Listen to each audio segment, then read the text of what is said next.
Controlled burns have been set for thousands and thousands of years.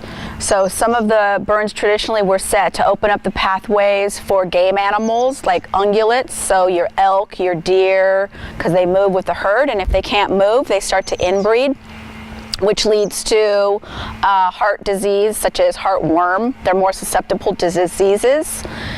So animals in herds need to move. Another reason for doing controlled burns in the past would be to open up so we could move the people to be able to trade with each other.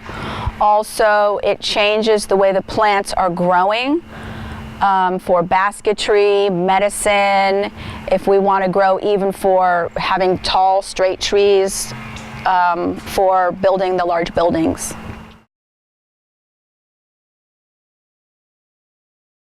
California Indians used to burn much of the state almost on an annual basis, and when European and then American colonizers showed up, they didn't really understand what was being done. They didn't understand the complexity of California's ecosystems and California Indians' role in maintaining and in some cases even creating those ecosystems. And so what happened very early on was the first Spanish or Mexican governor of California actually made proclamations to specifically target native, mostly women, to have them stop burning. There were issues of fear, as the pueblos were being set up. The residents there were afraid of seeing fire on the landscape. It wasn't something that was naturally part of their lives necessarily. So when they saw the land burning, they thought their property might burn or their homes might burn. And so they put the kibosh on that. And then after the 1850s, under American and Californian governance, same deal. Same issues of fear, misunderstanding of the role of fire in our watersheds, and the importance of native people being able to continue that tradition. Having those practices stopped so long ago, our watersheds and landscapes have kind of a different fuel character to them now that creates far more hazardous conditions. One thing that hasn't changed pre and post colonization is that people are still the primary source of all ignitions for fires, especially on the coast of California. We don't have a lot of lightning here.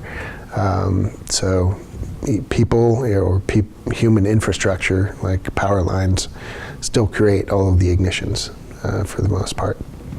So that hasn't changed. Just our response to them and the conditions that those ignitions find themselves in the landscape.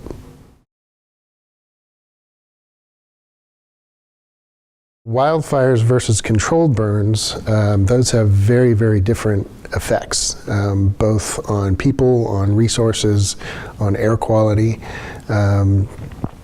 The big uncontrolled, very hot wildfires generate a lot more of what's called particulate matter. The little stuff that floats around in the air that can get in your lungs. Wildfires, or mega fires they call them nowadays, those create a lot more of that material, and it has influence both in climate change. It influences water quality as the stuff deposits onto the creeks and streams and lakes. Influences the health of animals, coats plants, when the stuff eventually deposits, and some of it has toxic material in it now because we have a lot of homes that burn up.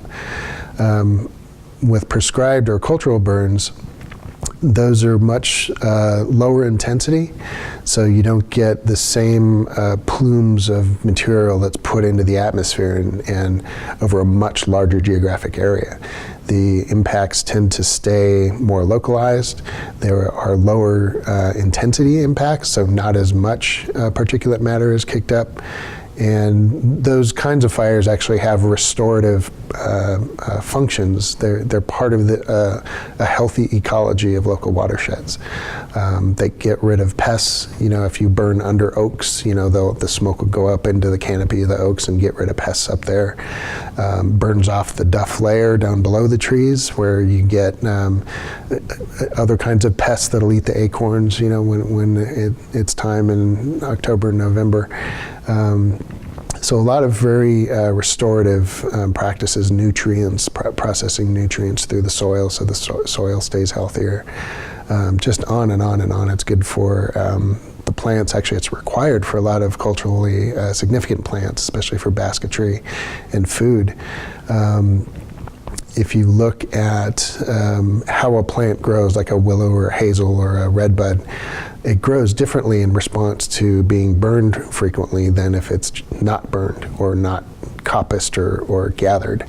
You'll have a much different body form of that plant under those two different management scenarios, which in turn affect wildlife, and there's a whole cascading influence of good things that come from the right kinds of fire.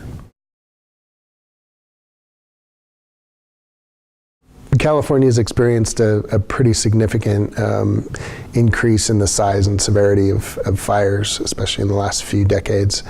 There are a number of different reasons for that related to how we manage our land and terrestrial vegetation, but there's also climate implications.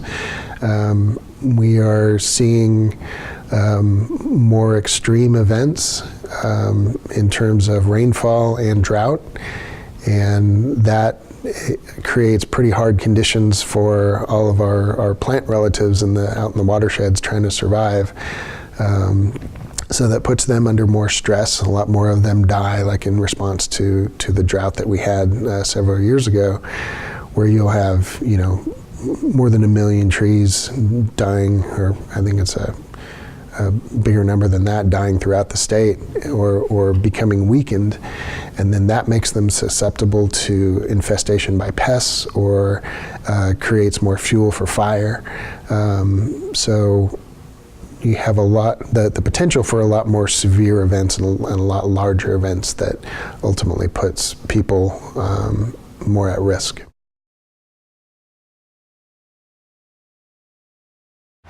Some wildfires are so hot they devastate an area. When there's been so much fuel built up around an area that we gather at, the gathering site itself is impacted by the fact of all the surrounding area. So if it burns too hot, then it decimates the place. It takes everything out. So it takes years and years for it to get back to the state where we can harvest there again.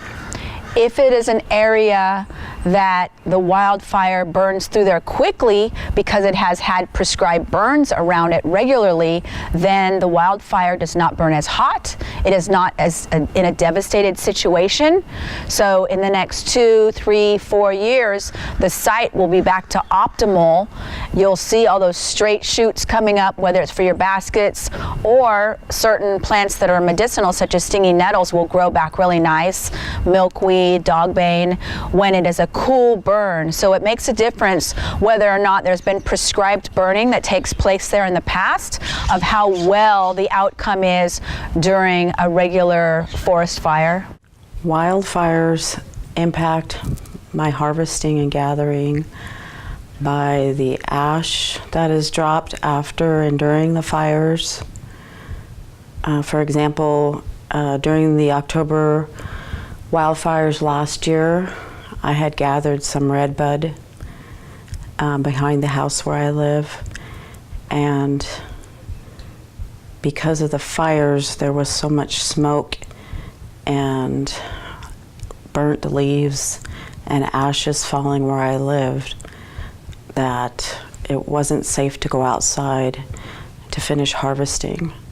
Redbud is harvested only in October, and that happened to be the month that the wildfires in Sonoma County happened. So since it's harvested only once a year, the redbud that I gathered is still sitting there in my backyard. Because the fires in Sonoma County were in October, I think a few months later it rained, so hopefully that was enough to wash it away. But then you have the ash going into the runoff water, the watersheds, the groundwater. So then, you know, you have a whole set of other problems for gathering materials that are growing out of the ground.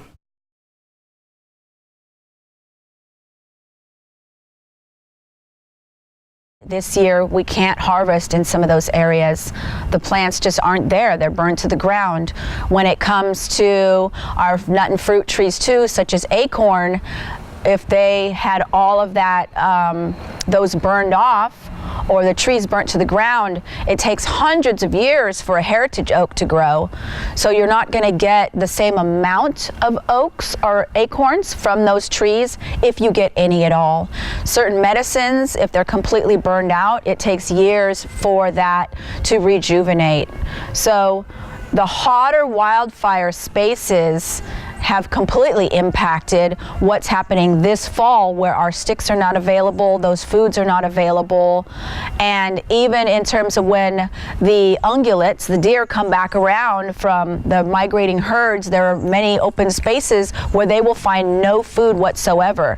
So although some of the places are open, even when it comes to hunters, preparing for the hunt, in those areas where there's been devastating wildfires, you won't find the animals because there's nothing to forage on yet. So I can't always be certain that what was in one place before fire and rain comes will be in that same place again afterwards.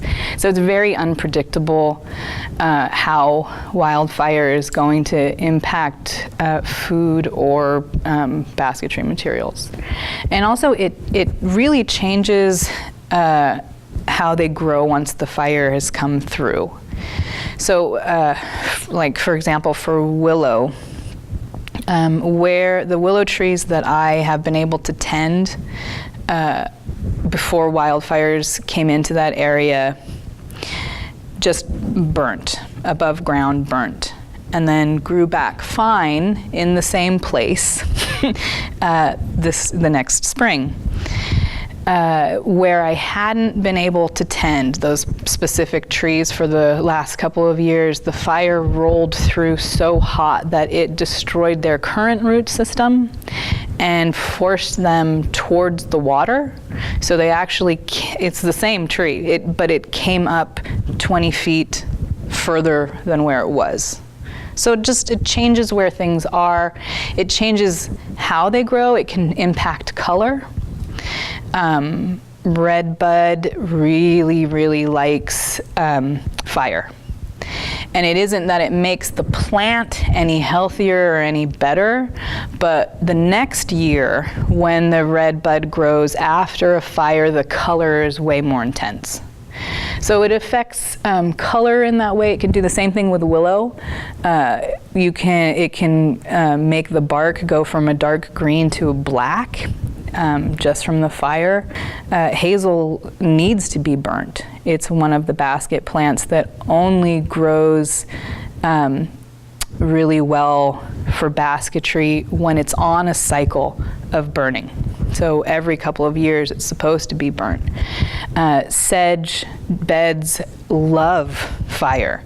For the fire to come all the way through the sedge bed and burn it all the way to the ground, and then to have us come in and dig in the ash into the soil actually helps build the sand, and it helps build the nutrients. And like I was talking on the walk, how it makes the soil more alkaline and plants grow healthier in alkaline soil. Our culture is based in the roots of the plants where you are from. Tech, or traditional ecological knowledge, is in situ, meaning wherever you are, wherever your village is, it's the surrounding area that you know the best. So without the ability to have those foods, you are not fully participating in your culture. We have dances for salmon, acorn, rabbit, the deer dance. So all of those dances are for praying for and have to do with our cycle of life. So it's difficult to be able to say we could just go to the store and get some of these things.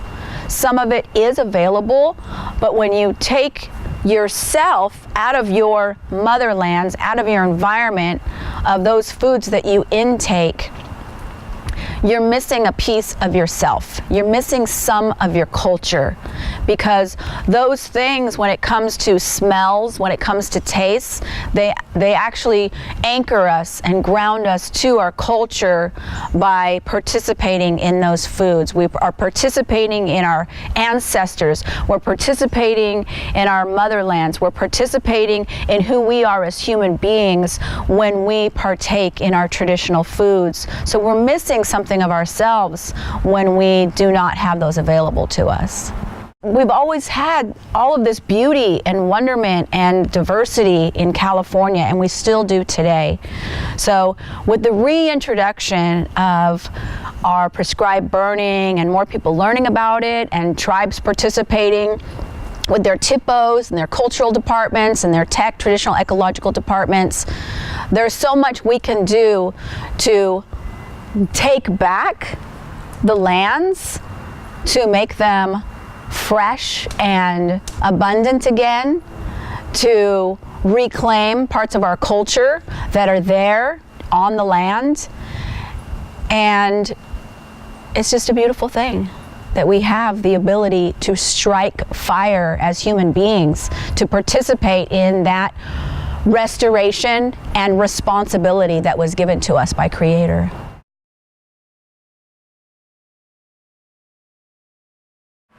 Everyone should know what kind of plants grow in their tribal area. Some are much more prone to high heat fires, which moves very quickly. Some plants burn, they have more volatile oils. Some plants are less prone to burning hot, and some plants are actually part of fire ecology. So you won't get new baby plants unless there's a burn.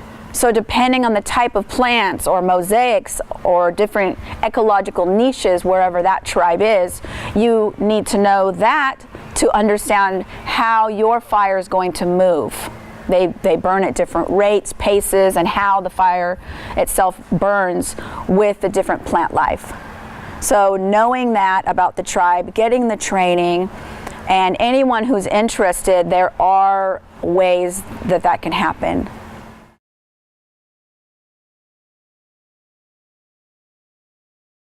One of the most important things that any tribes can do, certainly here for California, is get training. There's training available called TREX. There's also training available through CAL FIRE.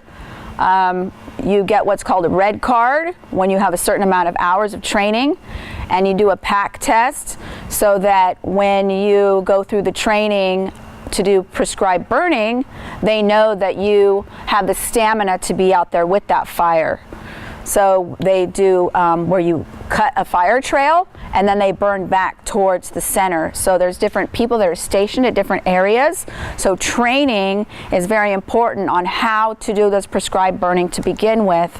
Also, tribes can work with their MOUs, so the tribal entities working with CAL FIRE, working with their, if they're close to a national forest or the state forest, depending on where that tribe is.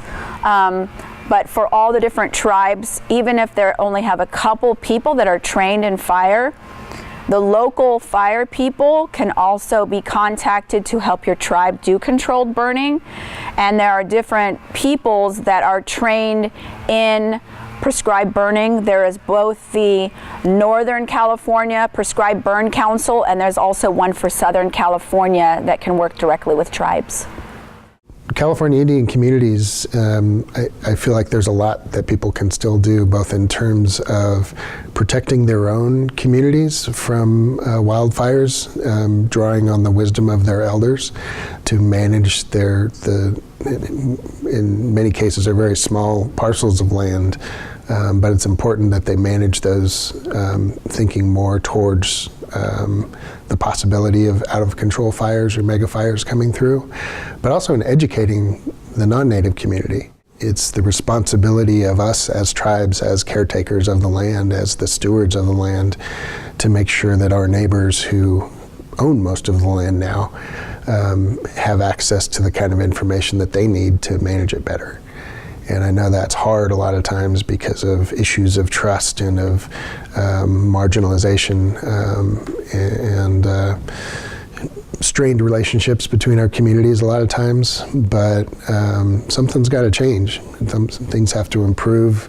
We have to be more open just within our communities about synthesizing information from our elders and from archaeology, from every source that we can get that information to inform ourselves better how we can manage land more wisely in this, in this 21st century, and then do our best to spread that information around and educate other people.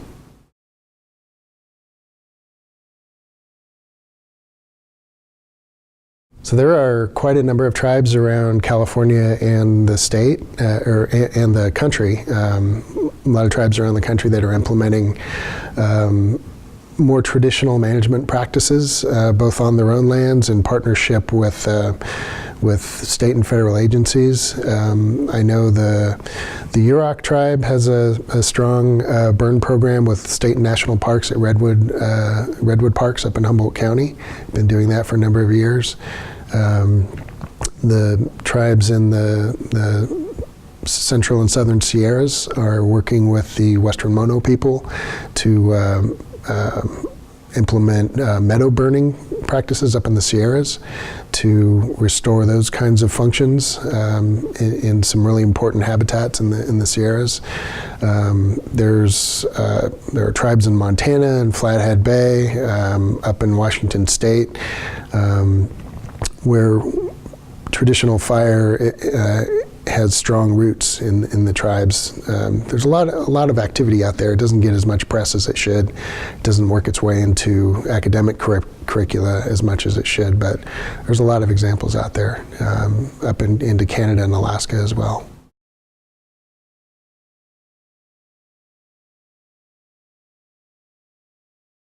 Have more and continued conversations and educating people, allowing CAL FIRE and BLM and BIA and all these entities to work together, utilizing those ancient practices and reintroducing the ways that we would burn, but utilizing the equipment and new technology.